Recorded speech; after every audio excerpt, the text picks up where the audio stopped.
reformis Qabili mendirikan Al-Irsyad, dan dari kubu Arab Ba'alawi mendirikan Al-Khairat.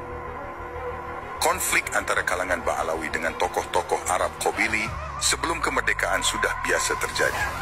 Hanya saja, konflik waktu itu bukan pada penggugatan pada nasab, tapi lebih ke tingkah laku yang tak sesuai dengan nilai Islam yang mengajarkan di antaranya nilai kesetaraan. Dari pihak Qabili menganggap bahwa saat itu kalangan Ba'alawi merasa lebih mulia dari semua manusia, walau orang lain lebih bertakwa, dan mereka Ba'alawi lebih mulia walau ahli maksiat. Dalam historis, memang kelompok Arab Ba'alawi ini selalu bikin pusing kepala. Pada tahun 1889 atau 1890, terbit sebuah kitab berjudul Minhajul Istiqomah Fiddin Bisalamah. Kitab ini ditulis Habib Utsman bin Abdullah bin Aqil bin Yahya al-Ba'alawi, lebih dikenal sebagai Utsman.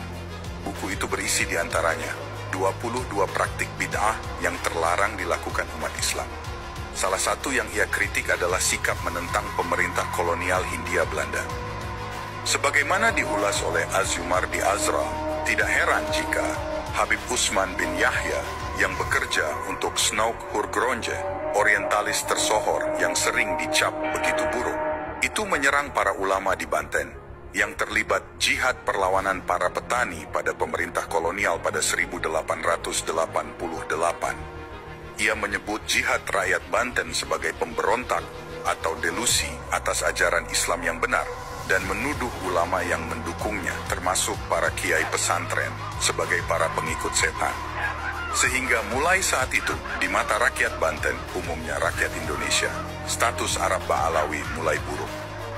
Kompleksitas masalah orang Arab, khususnya Arab Ba'alawi di Indonesia, ini bahkan turut mendatangkan komentar dari Presiden pertama Republik Indonesia, Insinyur Soekarno. Dalam surat-surat Islam dari Ende, Soekarno menyebut bahwa kalangan Hadrami merupakan potret dari kejumudan, kekolotan, bahkan kebodohan. Jika dilihat dalam runtutan historis, butuh perjuangan panjang dan kerja-kerja konsisten bagi Arab Ba'alawi dan juga keturunannya untuk keluar dari kepungan gugatan kaum reformis dan rakyat Indonesia.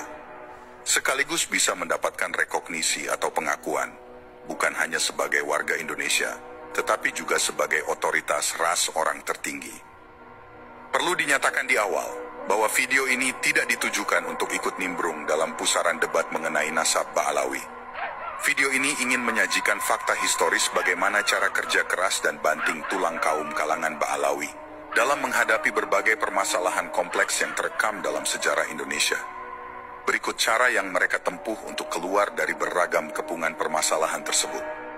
Sahabat Puja Sumatra.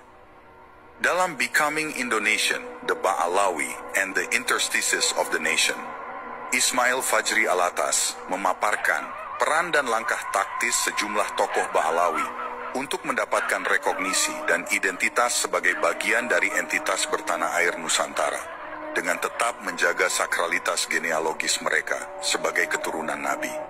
Dalam artikel tersebut, Fajri memotret bagaimana para tokoh Ba'alawi abad 20-an mengambil sejumlah tindakan, termasuk transformasi adaptif pada tarekat Alawiyah, sebagai strategi efektif yang berhasil membawa klan Ba'alawi membaur dengan masyarakat Nusantara. Juga langkah dalam menjawab gugatan para reformis Arab Qabili yang kebanyakan dari Muhammadiyah.